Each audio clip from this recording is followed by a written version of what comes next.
तुम्ही कधी विचार केलाय का की एकाच मंदिरात दोन माणसं जातात, एक रिकाम्या हाताने परत येतो आणि एक दुसऱ्याच्या डोळ्यातून आनंदाश्रू वाहत असतात. असं का होतं? विठ्ठल तर तोच आहे, मूर्ती तीच आहे, मग दोघांचा अनुभव वेगळा का? मित्रांनो, याचं उत्तर कोणत्याही विज्ञानाच्या पुस्तकात नाही, तर ते आहे जगद्गुरू संत तुकाराम महाराजांच्या एका अभंगात. आज आपण अशा एका सत्याचा उलगडा करणार आहोत, जे सत्य समजल्यावर तुम्हाला देव शोधायला पंढरपूरला किंवा हिमालयात जाण्याची गरज नाही. देव तुमच्या घरात उंबरठ्यावर उभा राहील. चला आज भाव आणि भगवंत यातील गुपित उलगडूया. हा व्हिडिओ अत्यंत सखोल असणार आहे. आमचा हा आध्यात्मिक वारसा जगाच्या कानाकोपऱ्यात पोहोचवण्यासाठी आम्हाला तुमच्या सहकार्याची गरज आहे. तुम्ही खालील दिलेला जॉईन बटन दाबून आमच्या एक्सक्लुसिव्ह मेंबर होऊ शकता, ज्यामुळे तुम्हाला आमच्या पुढील प्रकल्पाची माहिती आधी मिळेल. तसेच जर तुम्हाला वाटत असेल की या माहितीमुळे तुमच्या ज्ञानात भर पडली आहे, तर सुपर थँक्स देऊन तुम्ही या चॅनलला आर्थिक बळ देऊ शकता. पुढे जाण्यापूर्वी कमेंट्समध्ये एकदा जय हरी विठ्ठल लिहा किंवा रामकृष्ण हरी नक्की लिहा. तुमची एक कमेंट्स आम्हाला ऊर्जा देते. आणि हो, चॅनलला सबस्क्राईब करायला विसरू नका. पहिले अभंगाची मूळ ओळ वाचूया. भाव देवाचे उचित भाव तोचे भगवंत. तुकोबाराय म्हणतात, देवाला प्राप्त करण्यासाठी कोणताही पदवी लागत नाही. तुम्ही श्रीमंत आहात की गरीब आहात, तुम्ही शिकलेला आहात की अशिक्षित आहात, याशी देवाला काहीही देणं घेणं नाही. त्याला फक्त एकच गोष्ट हवी असते, ती म्हणजे भाव. भाव म्हणजे नक्की काय? अध्यात्मशास्त्रात भावाचे अनेक प्रकार सांगितले आहेत, पण तुकोबाराय ज्या भावाबद्दल बोलतात तो आहे निरागसता. जसा एक छोटा मुलगा आपल्या आईवर विश्वास ठेवतो की आई मला पडू देणार नाही, तसाच विश्वास म्हणजे भाव.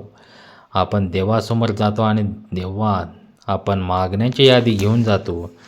देवा माझं हे काम कर, ते काम कर. हा भाव नाही, हा व्यापार झाला आहे. उचित भाव म्हणजे काय? देवा मी तुझ्या अपत्य आहे आणि तूच माझा सर्वस्व आहे. एकदा नारद मुनींना वाटले की देवाचे सर्वात मोठे भक्त आहेत, पण देवाने त्यांना एका साध्या शेतकऱ्याकडे पाठवले. तो शेतकरी दिवसातून फक्त 2दा देवाचे नाव घ्यायचा, एकदा सकाळी उठल्यावर आणि एकदा रात्री झोपताना.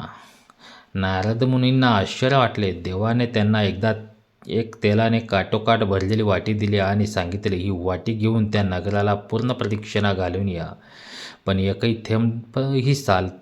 थेंब तेल सांडता कामा नये. नारदाने यशस्वीपणे केले. देवाने विचारले, प्रदक्षिणा दरम्यान माझं नाव किती वेळा घेतलं?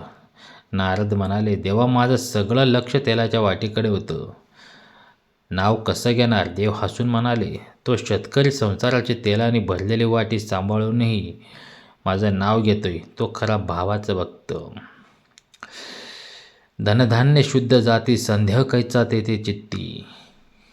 तुकोबाराय येथे शुद्ध जाती असा शब्द वापरतात. भारताच्या इतिहासात या शब्दाला चुकीचा अर्थ लावला गेला, पण तुकोबारायांनी काय अभिप्रेत केलं? शुद्ध जात म्हणजे मन शुद्ध आहे, ज्याच्या मनात कोणाबद्दलही आकस नाही. संदेह हा भक्तीचा शत्रू असतो. माणसाचं मन एका तलवारासारखं असतं. जर त्या तलावात संशयाचे दगड मारले तर त्यातला देवाचं प्रतिबिंब हलतं आणि स्पष्ट होतं, देव खरंच आहे का? माझा चांगलं होईल का? संतांनी सांगितलेलं खरं असतं का? हे संदेह भक्तीचा नाश करताना. आणि ज्याचा भाव शुद्ध आहे त्याच्या मनात संदेह राहत नाही. त्याला खात्री असते की माझा विठ्ठल माझ्यासोबत आहे. जेव्हा संत चोखोमेळा यांना मंदिराच्या बाहेर ठेवण्यात आलं, तेव्हा त्यांच्या मनात संदेह नव्हता. त्यांच्या मनात शुद्ध भाव होता. म्हणून प्रत्यक्ष भगवंताला त्यांच्यासोबत जेवायला यावं लागलं. शुद्धता ही रक्ताची नसते, ती विचारांची आणि कर्माची असते. बहुता वराडी देवावरती आवडी, हे चरण अत्यंत मार्मिक आहे. वराडी म्हणजे काय? लग्नाच्या वराडात आलेली माणसं, ज्यांना नवरदेवाशी काही देणं घेणं नसतं. ते फक्त जेवण चांगलं आहे का, नाचायला मिळतं आहे का, पाहुणचार कसा होतं यावर लक्ष देत आहे. आजही जगात अनेक वराडी भक्त आहेत जे मंदिरात जातात कारण तिथे प्रसादाचे लाडू चांगले मिळतात, किंवा तिथे गेल्यावर 4 लोक आपल्याला धार्मिक समजतील. ज्यांची देवावर आवड नसते, तर देवाकडून मिळणाऱ्या गोष्टींवर आवड असते. पण तुकोबा महाराज म्हणतात, देवाला वराडी नको, त्याला प्रेमी हवे आहेत. ज्याला देवाच्या मनापासून ओढ लागली आहे, त्याला विठ्ठलाशिवाय दुसरं काही सुचत नाही, तोच खरा भक्त.